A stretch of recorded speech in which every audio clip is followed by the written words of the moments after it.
How to turn on or turn off sync contacts to iCloud on the iPhone 16 series.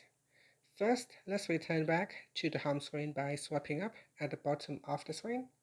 Now from the home screen, tap on Settings. Then from the main settings page, we scroll down and tap on iCloud.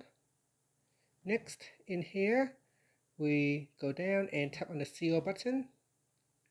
In here, scroll down and then tap on Contacts.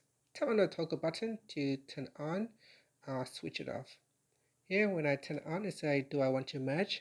So existing local contacts, what would you like to do with existing local contacts on your iPhone? So you can merge with your local contacts to your contacts on the iCloud. So here I can tap on the merge button.